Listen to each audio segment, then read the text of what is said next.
Already हम first law और second law कर चुके हैं। न्यूटन्स का थर्ड लॉ सबको मालूम है, बहुत इजी है, that every action has equal and opposite reaction, right? Reaction, so action के अगेंस्ट में रिएक्शन। सो इसके लिए सिंपल सा अगर आप एग्जाम्पल ले लेते हैं और समझ लेते हैं, अगर हम किसी पर्टिकुलर ऑब्जेक्ट पे फोर्स लगा रहे हैं और उतना ही फोर्स वो ऑब्जेक्ट हमारे ऊपर लगा रहा है रिवर्स डायरेक्शन में, तो हम उसे बोलते हैं लॉ ऑफ मोशन। कौन सा? Third, right? इस तरह से हम लिख सकते हैं कि सेकेंड ऑब्जेक्ट फर्स्ट ऑब्जेक्ट पे फोर्स लगा रहा है और फर्स्ट ऑब्जेक्ट सेकेंड ऑब्जेक्ट पे वो फोर्स लगा रहा है। फॉर एग्जाम्पल हम ले लेते हैं, एक वॉल है, राइट? एक स्केट बोर्ड है, this is a skateboard, इस पे टायर लगे हुए हैं, इस पे एक बंदा खड़ा है, राइट? अब ये बंदा क्या करता है, अपने हाथों से इस वॉल पे फोर्स लगाता है। किस डायरेक्शन में? फ्रंट की तरफ। और क्या होगा? एज अ रिएक्शन वॉल इस पे फोर्स लगाएगी और ये स्केट बोर्ड इधर को मूव करने लग जाएगा with the same force, right? अब opposite direction. Clear? So every action has an equal and opposite reaction. ये हमारा थर्ड लॉ है न्यूटन का। इसकी कुछ एप्लीकेशंस हैं। फर्स्ट एप्लीकेशन में आपको बता ही चुका हूं, if you push a rigid wall, the rigid wall push you backward, right? दूसरा अगर आप देखें, व्हाइल मूविंग या वॉकिंग,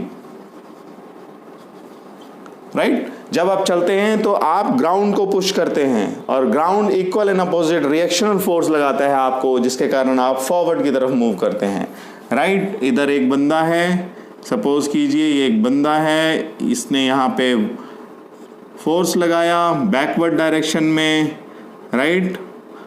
और बैकवर्ड डायरेक्शन में फोर्स लगाते ही ग्राउंड ने क्या किया, इसको फॉरवर्ड डायरेक्शन में फोर्स लगाया, जिसके कारण ये बंदा आगे मूव कर पाया, राइट?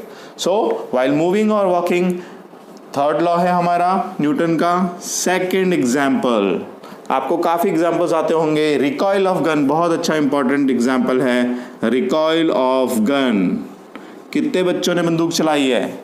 आपने देखा होगा वाइल फायरिंग, अगर आपने कोई पिस्टल चलाई है, उस पिस्टल का ट्रिगर दबाया है, तो जब फायरिंग करते हैं तो हमारी बुलेट जो होती है वो आगे की तरफ निकलती है, right? This is our bullet. And at the same time एक जर्क लगता है। क्या लगता है? जर्क। कहाँ? बैकवर्ड डायरेक्शन में, जिसके कारण वो रिकॉइल ऑफ गन कहलाता है, राइट? तो इस तरह से बंदूक की गोली आगे और बंदूक पीछे की तरफ झटका लगाती है। लेकिन इस दोनों में एक चीज़, बहुत अच्छी चीज़ देखी जाएगी कि जितनी स्पीड से हमारी बंदूक की गोली का मोमेंटम आगे बढ़ता है, बंदूक पीछे इतनी मोमेंटम में नहीं आती है। तो इसका सिंपल सा एक एग्जांपल है, अगर हम बोलें बंदूक की गोली का मास m है और उसकी वेलोसिटी कितनी है? बहुत ज़्यादा है, तो मैं इसको बड़े से ले लेता हूँ, mv, राइट?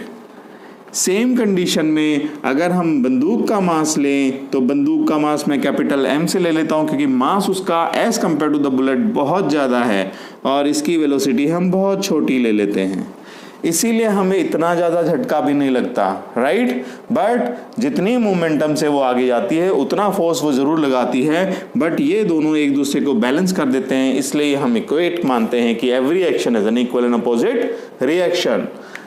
इसको आप 12th क्लास में आगे जाके और अच्छी तरह 11th में समझोगे।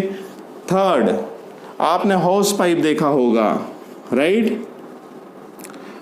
होस पाइप में क्या होता है? होस पाइप का मतलब ये होता है कि आपने देखा होगा जितने भी फायर ब्रिगेड्स की गाड़ी होती है, उन गाड़ियों में नॉर्मली होस पाइप लगा होता है। Suppose this is a truck, right? Fire brigade का ट्रक देखा आपने, कितना बड़ा होता है ट्रक, इतना बड़ा, राइट। यहाँ पे ये होता है, यहाँ पे टैंक्स लगे होते हैं पानी के, राइट। यहाँ से होस पाइप आती है इस तरह से, जहाँ पे फायर लगी होती है उसके लिए एक नोज़ल बनाते हैं ये लोग, इस नोज़ल से पानी निकलता है। यहाँ पे एक ओपनर होता है, यहाँ पे भी एक ओपनर होता है, राइट। सपोज़ करो यहाँ पे फ्लेम्स आ गई, ये इतनी सारी फ्लेम्स आ गई, इसको बुझाना है तो क्या होगा, जब ये यहाँ से वाटर फ्लो करवाते हैं तो एकदम से होस पाइप में वाटर का प्रेशर आगे की तरफ और होस पाइप गई पीछे की तरफ। इस कंडीशन में क्या हुआ, फोर्स आगे भी लगा और पीछे भी। Every action an equal and opposite reaction. आपने नॉर्मली देखा भी होगा, आपके घरों में जब आप पाइप को खुला छोड़ देते हो और बहुत स्पीड से पानी छोड़ देते हो तो पाइप एकदम सांप की तरह से घूमता है ना। तो वो भी क्या है, that every action has an equal and opposite reaction. इसके काफ़ी एग्जाम्पल्स बनते हैं स्टूडेंट्स। तो मैं तो ये कहूँगा कि आप इतने भी याद कर ले, बहुत है नंबर पाने के लिए।